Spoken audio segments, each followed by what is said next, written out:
미국의 전략국제문제연구소의 사이에스 미사일 능력은 대한민국의 미래 안보 위협에 중요한 대비책이 될 것이다. 안녕하십니까. KKMD 시청자 여러분, KKMD의 케빈 인사드립니다. 이번 영상을 통해 시청자 여러분들과 함께 살펴볼 해외 기자는 바로 미국에 기반을 두고 있는 넌미스 프로젝트에 기고된 기사와 지난 2010년 4월 10일 미국방 전문 매체 내셔널 인터레스트에 게재되었던 기사입니다. 미의 웹사이트는 전 세계에서 공개되고 있는 탄도 및 순항미사일에 대한 정보와 그에 대한 전문가들의 권위 있는 분석뿐 아니라 미사일 방어 시스템들에 대한 정보들도 한데 모아서 보여주는 곳입니다. 미스터 햇은 또한 전략국제문제연구소 CSIS의 미사일 방어 프로젝트에 산물로서 미사일 방어와 관련된 광범위한 정책과 프로그램 그리고 전략적 이슈를 살펴보는 사이트이기도 합니다. 미 스스로에 대해서 대한민국이 추구하고 있는 미사일 세축체계에 대한 기사를 게재한 적이 있습니다. 박근혜 정부에서 시작된 한국형 세축체계인 킬체인 한국형 미사일 방어체계 KMD, 한국형 대량 응징보복 KNPR의 구축 사업은 북한의 핵과 미사일 위협이 본격화된 문재인 정부에서 가속화되었습니다. 동시에 문재인 정부와 북한 사이의 대화와 해빙 무드가 자리를 잡으면서 킬체인은 전략 표적 타격 대량 응징보복은 압도적 대응 등으로 용어가 바뀌는 굴곡을 겪기도 했지요.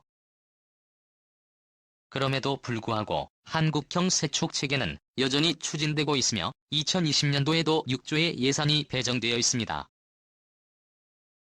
또한 미스 슬라이드 웹사이트에 대한민국의 미사일 개발 및 운용 능력에 대한 언급이 있은 이후 이 기사와 정확하게 연계되는 내용의 기사가 2010년 4월 10일 미국방 전문 매체 내셔널 인터레스트에 게재되었습니다. 따라서 이 두 기사의 내용을 번역해 보도록 하겠습니다. 두 기사의 내용 중 중복되는 부분은 임의로 생략했다는 사실을 미리 알려드리겠습니다. 기사 원문은 노란색 글자로 표시됩니다. 대한민국의 미사일 능력. 미사일을 이용한 정밀 타격 능력은 최근 몇 년간 대한민국 군 전투교리에 있어 중요한 부분을 차지해왔다. 대한민국의 두 핵심 전략은 적이 미사일을 실시간으로 탐지하고 반격으로 연계시키는 일련의 공격형 방위 시스템인 킬체인과 북한이 미사일 공격을 할 경우 대규모 미사일 발사로 보복하는 대량 응징보복거리 안메스에 위치한 미션 KNPR로 구성되어 있다.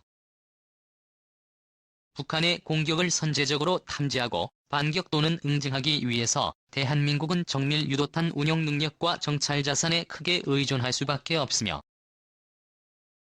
이러한 전략들은 군사적 자산을 보호하고 자국민 사상자를 최소화시키기 위해 최근에 만들어진 한국형 미사일 방어체계 KMD와 맞물려 작동하게 된다. 킬체인은 대한민국이 만들어낸 탐지 및 선제 타격에 관한 전투 교리이다.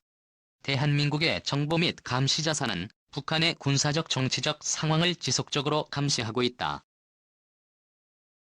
북한의 공격 행위가 명백히 확인되면 킬체인은 북한의 핵과 미사일 및 장사정포에 관련된 시설을 파괴하기 위해 타격 자산의 사용을 요구하게 된다. 하지만 킬체인 시스템은 북한의 정권 교체를 추구하기 위한 것이 아니며 군사적 긴장 상황의 확대를 억제하는 것이 목적이다. 이에 반해 방위 시스템인 킬체인을 보복 공격을 위한 형태로 변형한 시스템인 대량 응징보복은 북한이 핵공격이나 상당한 규모의 재래식 무기로 타격을 시도한 이후 실행될 가능성이 높다.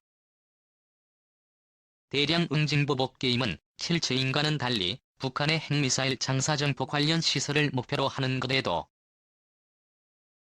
북한의 정권 교체를 촉진하기 위해 정치 군사 지도부를 제거하여 무력화시키는 일명 참수작전이 카피테이프 임무가 포함되어 있다.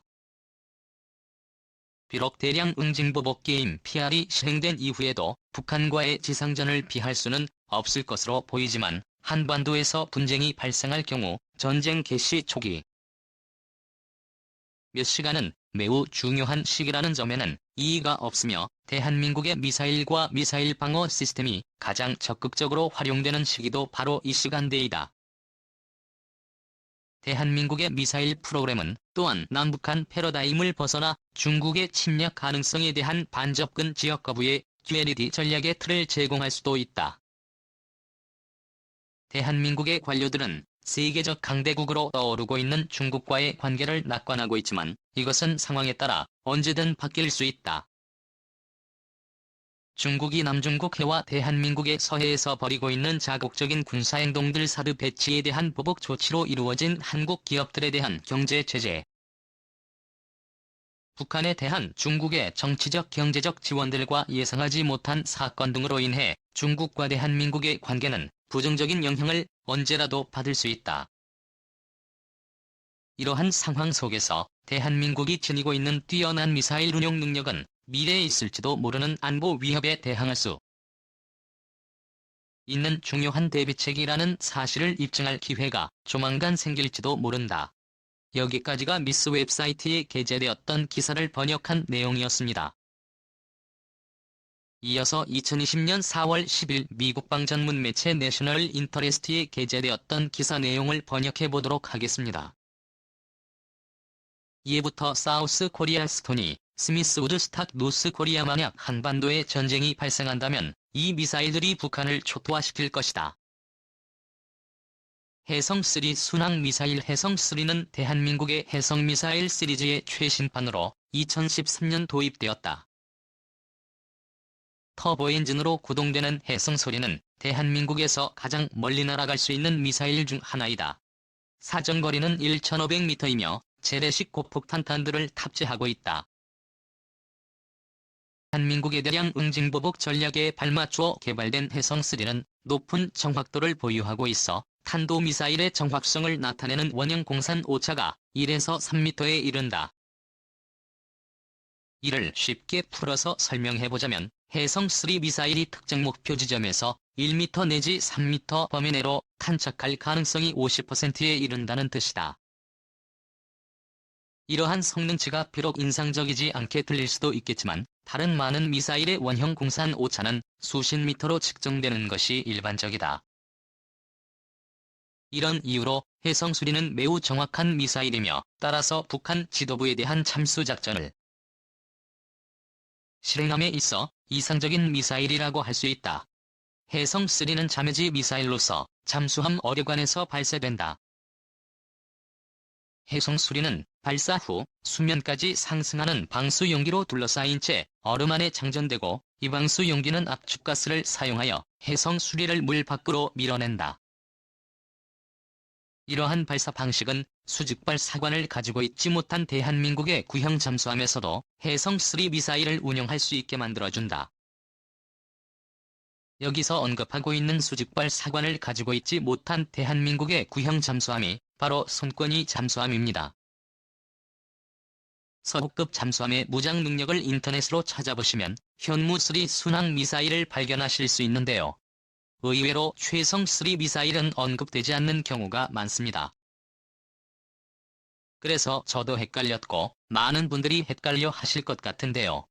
사실 현무3 미사일의 잠대지 버전의 이름이 바로 해성입니다. 그래서 해상3의 최대 사정거리가 현무의 최대 사정거리인 1500m와 동일하게 언급되고 있는 것입니다. 1급 잠수함인 손원이 기업에서 사정거리 2500의 순항 미사일을 운용할 수 있다는 사실이 의미하는 것은 일본이나 중국 근해까지 은밀하게 접근해서 내륙 깊은 곳까지 미사일로 타격이 가능해진다는 것입니다.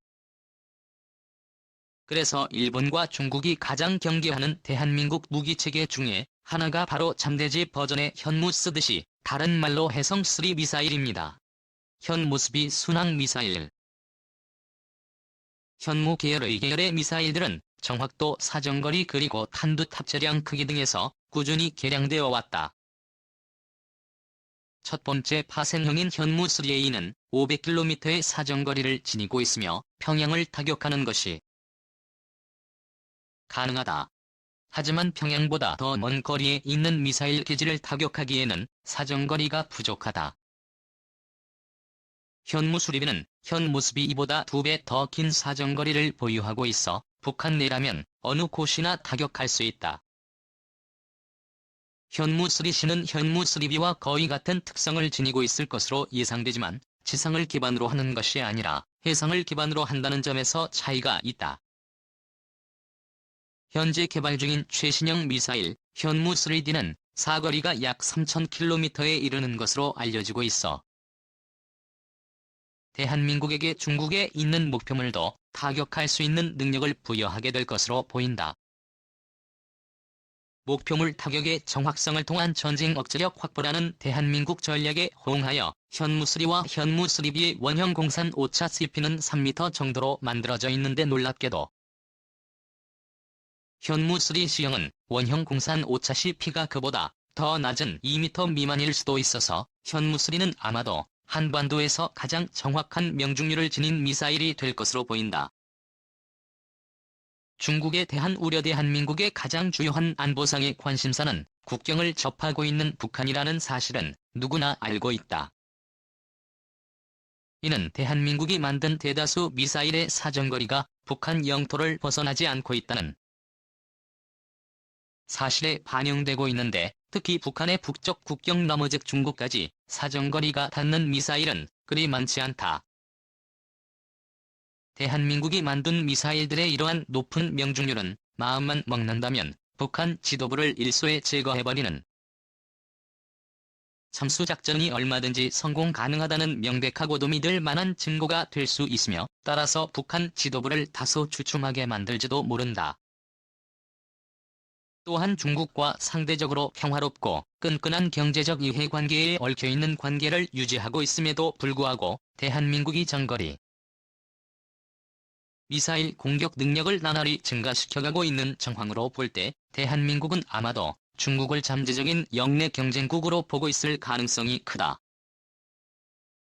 지금까지 대한민국의 미사일 운용 능력을 통해 한반도에 닥칠 수 있는 미래 안보 위협을 어떻게 준비해 나갈 것인가를 다룬 해외 기사를 번역해 보았습니다.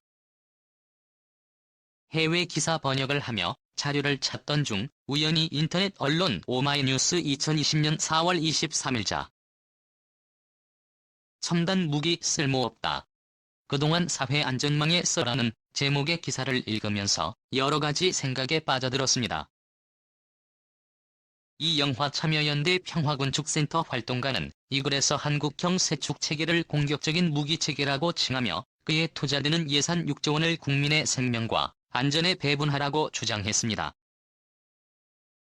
뿐만 아니라 한국형 전투기의 FX 보람의 개발에 대해서도 미국의 기술 이전 거부와 인도네시아의 분담금, 미납으로 개발 가능성이 불투명함에도 약 1조 원이라는 예산을 배정한 것을 이해할 수 없다는 논조의 주장도 펼쳐집니다. 또한 이영하 평화군축센터 활동가는 우리 세금은 국민의 생명과 안전보다 국가 안보에 우선적으로 배분되고 있다. 며 국민의 생명과 안전을 국가 안보와는 별개의 존재로 보는 듯한 발언도 하고 있습니다. 물론 군축 활동가이기 때문에 그런 의견을 개진할 수 있다는 점은 충분히 이해할 수 있습니다. 대한민국은 누구나 자기 의견을 자유롭게 개진할 수 있는 민주주의 국가이기 때문입니다.